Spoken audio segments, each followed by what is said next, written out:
open world, non-targeted game.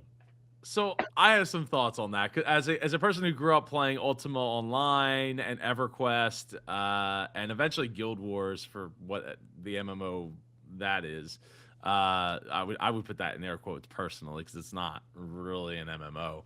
Hmm. I mean, as a person who mostly loves first person shooters, the dumbing down of the games is been frustrating over the years. Starting to me, it started with like Halo and like, ooh, you get a shield and the shield goes back up and you get your health back and it's like, but you didn't get a health kit. You didn't have to do like wait a second. Like how did we go from like not impossible to play, but just like a lot more skill based to a lot more lenient. Now, with that said, I love Call of Duty. It's a guilty pleasure, but it's not my favorite of all time. I mean, if I had to pick one, it would be like Quake 3. But when it comes to RPGs, other than like EverQuest, I mean, I loved Final Fantasy 6. Like, if I had to play because of the illness, I got to play it with my kids on the couch, and they fell. My 6 year my 5 year old fell in love with it. She absolutely adores the music, the story, and I got to read to her the whole thing, which was so cool. And then we played through Chrono Trigger, another SNES game. So I have a soft place in my heart for RPGs, even though I'm more of a first person shooter and love the fact that my kids are like into Minecraft and Quake and now we play Quake 3 together.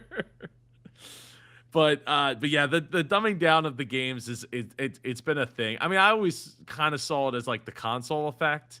Yeah, Like we make it for the consoles because you're using a controller, you can't aim as well, that's what than I'm with a thinking mouse too. and I think keyboard. everybody wants to eventually get to console, so they make a game that's like that's PC, but it feels like it probably was supposed to be on an iPhone or something. You're like why there's so little amount of buttons and so small amount of things. Give me I my know lean we're keys. way off topic. We are way all time. We're so deep into this interview. It doesn't even matter at this point. It's not like we're starting the interview like this. So okay. So before we wrap up here, because I greatly appreciate you taking the time tonight to be here. Is there any final thoughts you'd like to share, and then share how people can reach out to you or get the books Yeah, sure. and all So that? you can always go to blacksands.com if you want to buy our books. Black Sands Entertainment on almost all platforms. That's how you follow me. I've been really big on LinkedIn lately, so Mm. follow me on LinkedIn, Manuel Godoy, CEO of Black Sands, right? And if you're planning on investing with us, we will have investment opportunities in the future. I know I said I don't need an investment round for my main company anymore, right? But that doesn't mean that projects won't be crowdfunded. Mostly because I just like the idea of fan ownership, right? Even if it's a small percentage of a $30 million budget, right? And you like 1 million or 2 million was funded by fans. The idea is that our community is still a part of the creative process and still a part have stake in the game for the success of the platform. Win or lose, right? I say there's no guarantees. We might fail miserably. You might lose this money forever, right? But the idea is that you're riding with us one way or the other, right? And I think it drives more loyalty from everyone that follows you to see a couple of people actually win, right? The action takers be like, man, this my investment's doing phenomenal, right? And then everybody else who didn't invest yet, right, or never had the opportunity, or maybe just new, right? They're like, I can't wait to be a part of that next big thing, right? This is the idea of training the customer, right? Train the customer. So we're definitely not going to stop giving opportunities to our fans. Period. You know what I mean? 100%. Yeah, anything you can do to evangelize the customer, get skin in the game is the most important thing that I see. Because then they don't talk about it like it's yours. They talk about like it's It's ours, there. right? Yeah, well, ours, theirs, as a collective, right? And that it just goes so far. Now I'm glad you brought up people wanting to get in because like I haven't even brought up the reaction video because right now it is sitting as the one, two, three, four, five, sixth most popular. Actually, no, it's actually sitting as the fourth most popular video on my channel. And I don't know if you've read the comments, but there are so many people in the comments that have said, I when can I invest? When can I get in? Like when I wish I didn't miss out. So I mean, it's the FOMO is real, and then and of course there's is the effect of like you know those same people might have been people that have been like, yeah, that's cool, but like, will it really work out? I don't know. And then they're all Shark Tank with Kevin Hart and Mark. What? I knew all along it's gonna be great. But with that being said, yesterday's price.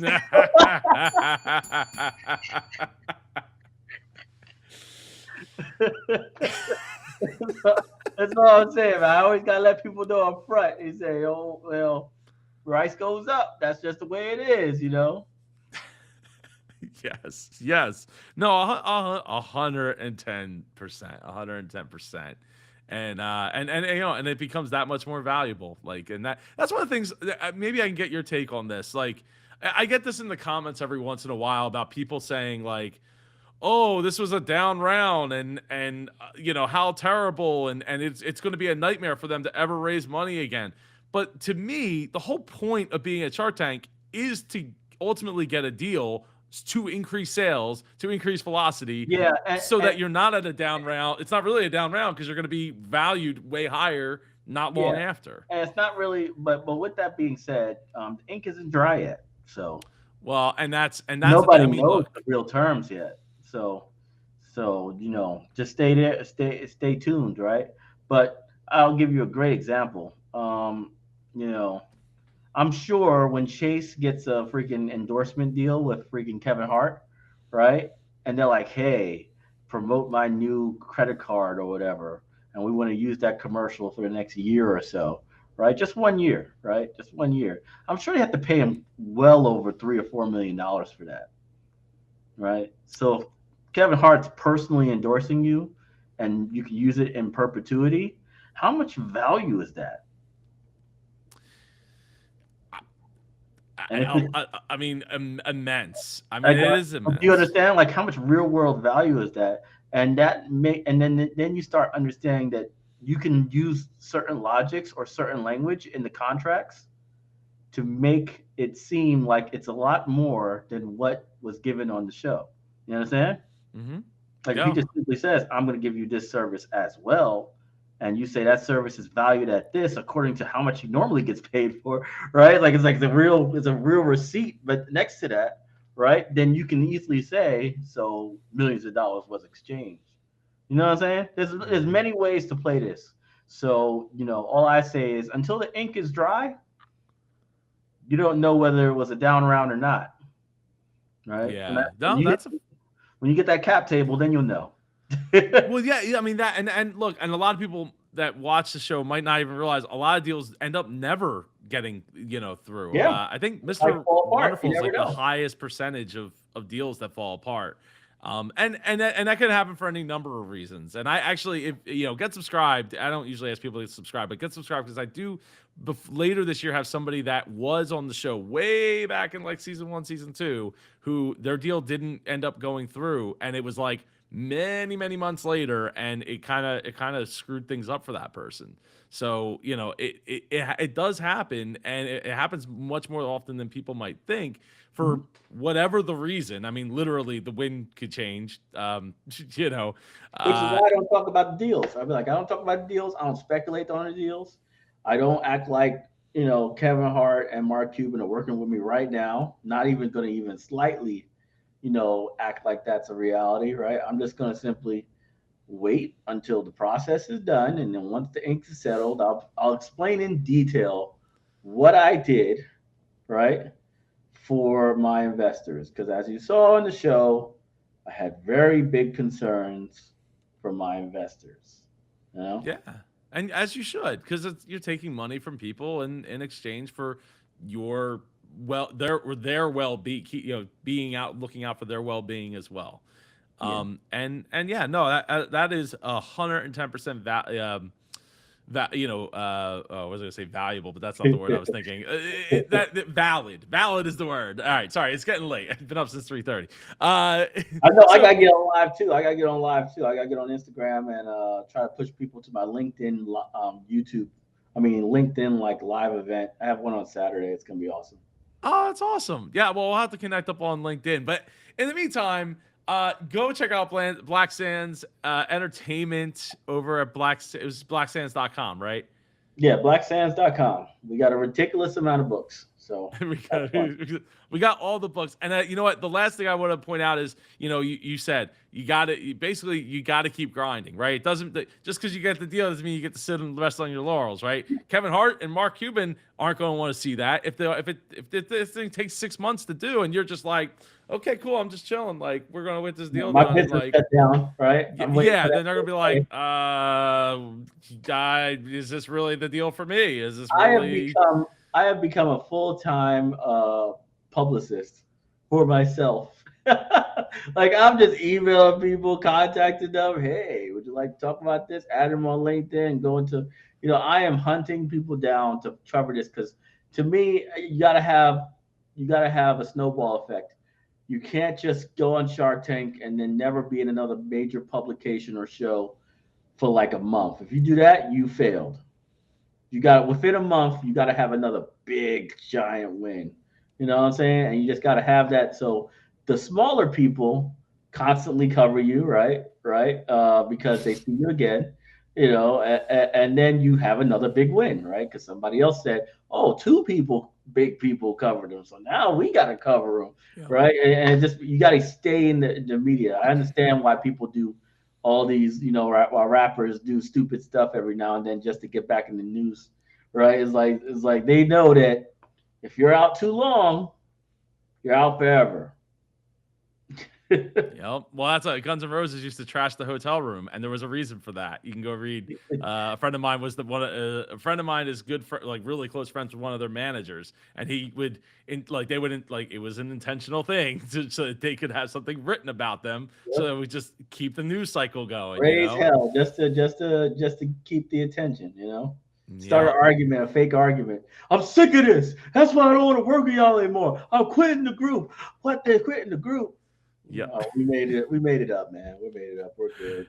The, real quick, I'm just curious. How did you find out about the video? Did you Google it? Did somebody tell you? Were all your people like I said, full-time publicist right now. I'm literally looking every day to see who wrote about us, what wrote about us, right? And I think yours, actually, in one of my forum groups, they were like, "This is like the only place where you see like an HD version of the pitch without Hulu, right?" So they all were linking your stuff so people could watch it, right? And that's how I found about it too, because I was like, "Oh, okay, this guy's writing about me and stuff like that, or whatever." And I saw that it kept trending.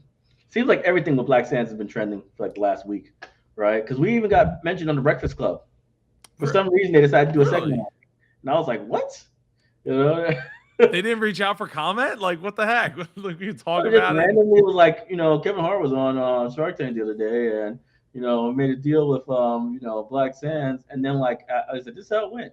And like this, and then afterwards they read my entire resume. They were like Black Sands does this, and this, and then Charlemagne's like, oh yeah, Black Sands. And you know what else? They already had a fan base. Yeah, they already had a fan base. It was a great company, man. Black Sands, Black Sands. You say, yeah, Black Sands Entertainment. And I was like, how the hell did that happen? Right? I'm like, they did not have to do that, right? It's like because they didn't even mention the other company they invested in, right? So I'm like, like it means something to a lot of people. Our company's like I guess mission, right? That it's just something more newsworthy than most, right? So I don't know. Plus ABC themselves are like, is this entrepreneur crazy for countering? Right? And that trended, right? So everybody kept linking that video. Is this guy crazy? Oh, well, that's why. Well, the hard sell thing was not about you; it was about Kevin, because it felt like Kevin was doing the hard selling to get like. And now that you're telling me, I make movies. Did you not see? Have you not been to a theater in the last 10 years? Like, I make movies. That's what I do. Yeah. I was like, he does make movies. I can't front on that. His It's like properties are not small, right? I was like, I, if somebody goes that hard, and I was just thinking that when the deal was being made, I wanted to make sure to understand. It's like if somebody goes that hard publicly, there's no way they could edit all this out. So there's going to be a lot of commitments on television, right? And if our deal goes through and everything else, they're going to be haunting him forever. Like, so how's Black Sands doing? Right? It's one of those things where it's like all those things. They just keep asking him. So how's Black Sands doing? Right? They won't let it rest. Right? So that's always a great thing because at the end of the day, right, his reputation is now tied to whether Black Sands is successful or not. Right? It's like his brand. It's like his bad boys in there, and that's great because I'm not going to interfere. Well, we're going to make this play. We're going to make this play. We're going to try to keep it authentic and everything else, right? And I hope that I am the best investment he's ever made in his life. You know what I'm saying? Like to the point where it's like, wow, right? Like 50% of his net worth came from Black Sands, right? Like this is absurd. This is an absurd thing like that, and I hope that happens in the future because at the end of the day, I want them to be way, way, way more engaged, him and Mark, with my company than they normally would be with any other person they did deals with in the past, right? Just because they keep getting real wins, right? It's not like they're doing it because I'm a cool company. They're doing it because every time they do something and every time we do something or I do something myself, it's a big win for them. And they're like, this guy, we got to keep doing stuff, right? You know what I mean? Well, there was going. I mean, I hate to keep dragging this out, but there was one thing that stood out to me, and I apologize if it wasn't in your pitch because I'm like 98% sure it was. I think Kevin even said like I want to invest this not because I'm black, not because it's a black thing, but because I He think it's said that. genuinely cool. Yeah, He I was pretty sure I remember him saying that, and that's a powerful. I mean, that stood out to me. It's like he didn't have to say that. I mean, he could have let especially since he already saw two other people who are black that he didn't invest in and never even said anything like that. But he yeah. started before he even asked a question, right? It wasn't like he was before the offer. He said, "I'm not even doing this because I'm black," right?